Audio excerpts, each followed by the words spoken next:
Hello, this is Matt on the Moon Lambo channel. Yesterday we got some highly consequential news. The SEC dismissed their lawsuit against Coinbase. There was no settlement. There was no trying to save face for the SEC. No, not at all. And this is something that is just, it's effectively unprecedented. That's what I've seen from various analysts opining in the crypto space. This doesn't happen, yet here it did.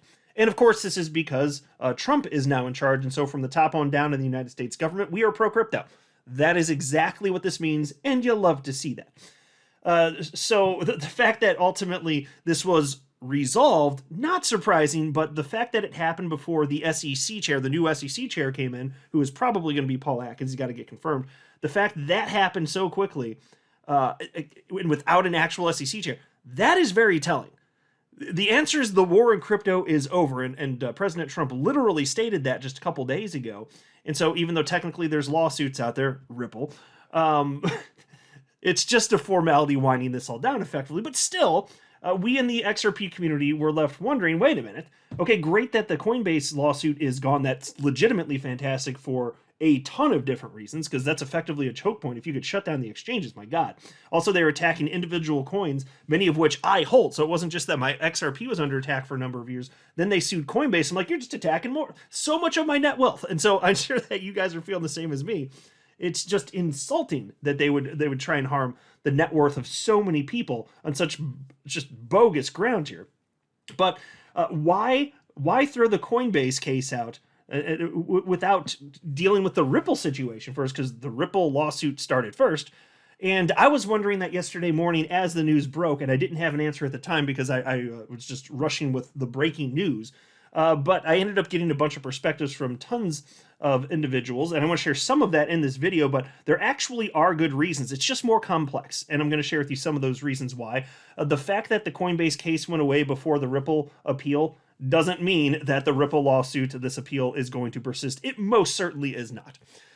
But before going further, I do want to be clear, I do not have a financial background of any kind. I am not offering financial advice, and you definitely should not buy or sell anything because of anything I say or write. I'm just an enthusiast who enjoys making YouTube videos about crypto-related topics, but just as a hobby and just for fun. All right, so here's the headline from the Crypto Basic. Fox reporter reveals why it's taking longer for US SEC to drop Ripple case on XRP sales. Fox business journalist Tarrant, that'd be Eleanor Tarrant, confirms the reason the US SEC is taking longer to drop the Ripple lawsuit on the firm's XRP sales. The US Securities and Exchange Commission recently withdrew its lawsuit against Coinbase, confirming the promised shift in its approach to crypto enforcement under acting chair Mark Uyeda. However, the agency has not made a decision for the case against Ripple, which has been ongoing since December 2020. And so, folks, that's not quite technically true. Obviously, the lawsuit ended, and so the appeal technically a separate entity in and of itself anyway. But splitting hairs perhaps here. Anyway, according to Fox Business reporter Eleanor Tarrant, the delay is due to the procedural complexity of the case. And so I wanted to share with you her post, and there is additional insight beyond this, but let me share with you this with you just to start. And so she wrote, new on Ripple, as Sherry notes, and this is an XRP community member, at Cherry Empress 21. I'm not sure if she has ever said what her actual background is. I don't know if she is a lawyer.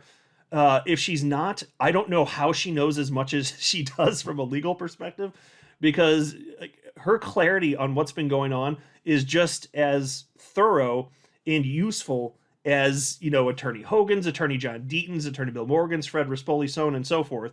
And those were the four that were mostly covering this, along with Attorney James Murphy. He came in a little bit later. So I'm not sure what the background is, but there's a reason that we're listening to her. She does have some insight on this. And so anyway, on Ripple, as Sherry notes, it's more procedurally complex than Coinbase because they already have an order from Judge Torres at the district level to pay the $125 million penalty. Torres, according to the final judgment, will retain jurisdiction over the case for a year until August 7th, 2025, to make sure that the terms of the order are met. And so I'll just pause to remind you that although XRP did have legal clarity on July 13th, the year prior, so that'd be 2023, it wasn't until August 7th last year, 2024, that the Ripple final judgment came in with all the penalties, so on and so forth. Anyway, and then she says, while the SEC could choose to drop the appeal at the Second Circuit, they would also need to figure out how to approach the district court and possibly come to an agreement on the penalty ruling, reduce or ask to drop, and presumably get Torres's blessing as the presider. There's a degree of uncertainty in all of this because, as one legal source tells me, we are in uncharted territory right now. Oh yes, and so there's all sorts of interesting dynamics because Judge Torres already decreed what she decreed, and so even if something else were worked out, would that be like a slap in the face of Torres? So let me just show you some of the comments because that's one of the things that was brought up here. So there was this thread yesterday, and there's this a post, this thread, I actually covered it in my video yesterday, so I'm not going to read the whole thing, but it was Paul Graywall, who is Coinbase's chief legal officer, just noting, hey, the case is dismissed. And then Sherry responded and simply wrote, congratulations, I am super happy for you guys. This is where the blockchain backer came in, and he had a question for Sherry. He wrote, all right, Sherry, I respect your opinion tremendously. What you think? Odds of Ripple appeal withdrawal? Which is what, frankly, was on all of our minds. Okay, and so, although for me, more precisely, it's like, when and why didn't that happen first? That's what I was more curious about, because in my mind, it's going away. The appeal's going away. As far as what it looks like with the penalty, so on and so forth, which obviously has not yet been paid because of the appeal, that's still a question mark. But anyway, here's what Sherry said in response to that question from the blockchain backer. Ripple's case is more complicated considering the parties have an existing ruling to contend with. I could see a scenario in which the parties seek a penalty reduction order. Aside from that, the likelihood that the case goes before the panel is now reduced greatly, in my opinion. Well, yes, I would certainly think, because it's a clear indication that not only was the tone in terms of the lip service being paid here that the war on crypto is over, this is an action, a very, very, very clear and highly consequential action indicating, yeah, it's over. So it's not just lip service, it's them following through here. So as far as anything proceeding to the negative with the SEC and Ripple, I don't think so. And wouldn't it be interesting if that penalty actually was reduced? And it does make you wonder again how Torres would feel about that. And so Attorney Bill Morgan responded to Sherry and said, there is also the Ripple cross appeal to consider. And Sherry wrote, hey Bill, hope all is well. I was of the belief that Ripple would have never filed their cross appeal had the SEC not appealed in the first place. Still, Ripple's request to extend their filing to April gives more credence that Atkins will need to figure the next steps out. Okay. I certainly was of the same mindset too. I don't believe for a moment that Ripple was going to cross appeal if the SEC hadn't taken that first move to proceed with this. I think Ripple just wanted this to be done, and they would have happily, well, maybe not happy is the right word, but they would have paid without causing a scene. They would have just paid the penalty and moved on with life because it wasn't going to damage their business model. Ripple was going to be, they're coming out of this pretty much unscathed other than the financial aspect. They were going to be effectively fine. Yeah, there were some differences that have to be put in place under certain circumstances in terms of how XRP can be used in certain circumstances, and we'll still see what that means too, because that's a question mark as well. But Ripple, the company, was going to be fine here. So somebody else asked her, do you see settlement around the corner instead of straight dismissal? And Sherry said, a settlement in which the parties alter Judge Torres' separation of sales and such is not possible. As I said, I could see the parties requesting a penalty reduction. To dismiss the appeal means Judge Torres' ruling remains in effect and Ripple pays $125 million. And frankly, I think that Ripple would not think that's the worst outcome on the planet, even if they still paid that full $125 million. But at this point, given that the war in crypto, it's over, as Trump has said, does that mean that you do get a reduction? That would really be something. And here but look, I'll just say this. Also, I don't believe that the SEC is going to pull back their appeal if Ripple's not going to do the same. I would be very surprised. Although that would be the biggest the biggest FU to the previous people running the SEC, Kim Jong-Gensler and all them. That would be the biggest FU. You'd be like, nope. Because even if that means that there could harm. If the only thing that could happen is that would harm the SEC's possibility of having some sort of undue control over the crypto space, but the current leadership doesn't want that. And I mean, in theory, there could also be penalties and stuff too here. But wouldn't that be hilarious if the SEC under Trump's administration was just like, nope, we're just going to pull out the appeal here, and then Ripple, if you want to proceed with yours, that's fine. Just take us to the clean. That would be hilarious. No, I doubt that's going to happen, but it would be funny, and I would find that comical. So here's somebody else named Lee Rock wrote, interesting. My first take was that withdrawing an appeal would be easier because the case was decided. Guess not. Penalty reduction is awesome. I didn't know that was a thing.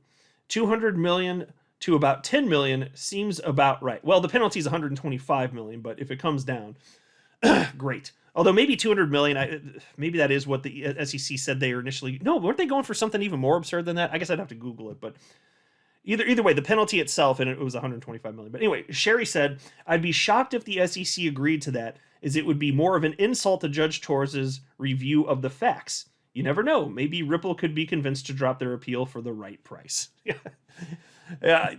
I'm sure they could. I'm sure that they could.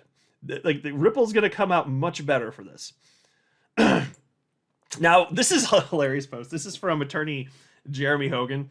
He responded to this post from Eleanor Tarrant that I just shared with you, and he wrote, you gotta love this. I love this so much. This guy has my sense of humor. So he says, this is his explanation. He goes, Coinbase and the SEC broke up after a couple dates. Ripple and the SEC moved in together and have a baby on the way. That breakup just takes longer is all. That's it. See, just kind of getting the point across. It's a little more complex with the SEC and Ripple than it is with the SEC and Coinbase. That's all it is. That was pretty good.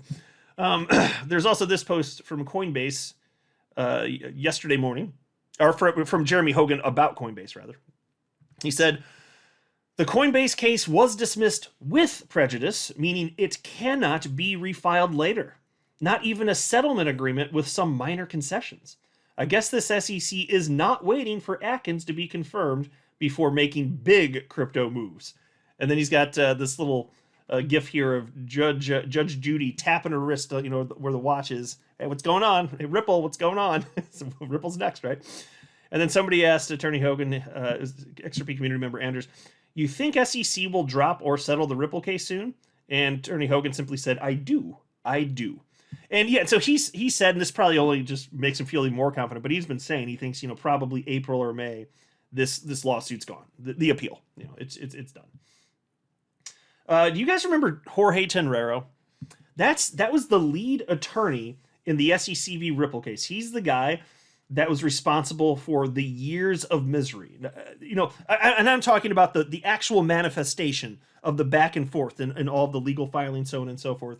Obviously, it wasn't him that decided to file the lawsuit, but he was leading it. Jorge Tenreiro. Do you remember that in early December, he got a promotion? Chief litigator or some such title? Kim Jong-Gensler, that's one of his final acts. He promoted this asshat prick to chief whatever the title is. And I was just sitting in the room. I was like, oh my God. It didn't last long. It turns out he had that position for the shortest time in SEC history because he got demoted to the IT department. And I kid you not, this is a real headline. This is a real thing that happened. It's hilarious. It sounds made up, but it's real. So we went from being lead attorney in the Ripple case to just lead attorney at the SEC, then demoted to the IT department. Look at this headline from Cointelegraph. I'm not kidding. This is February 6th. SEC moves its former top crypto cop Tenreiro to IT office. Now that is just a delight to see because you know that he wasn't acting in good faith. He was making arguments that are just so disgusting and harmful to all of us. I just don't find that behavior to be particularly ethical. I really don't. And he knows that what he's doing wasn't right. He just did it anyway. But so anyway, that was a great story. I covered that with glee weeks ago. But anyway, so here was what Attorney Deaton had to say as this news broke yesterday morning. John Deaton said, someone needs to go down to the basement floor of the SEC, knock on the door that says IT support on a piece of tape, and check on Jorge Tenreiro. I say no, who gives a damn about it? But that's hilarious. I love that post. That was a great post. Oh, it's a good time to be in crypto and an even better time to be an XRP holder. So yes, in short, and I see some of the additional complexities as to why Ripple didn't, that appeal hasn't gone away yet, and why you saw action on Coinbase first. It was just easier, more clean cut. That really is all it is. This is not some sort of sign that the appeal is going forward. Don't worry about that. We just got to wait a little bit longer, but everything's going to be all right. I'm not a financial advisor. You should not buy or sell anything because of anything I say or write. That would be a very, very, very bad idea. Until next time, to the moon, Lambo.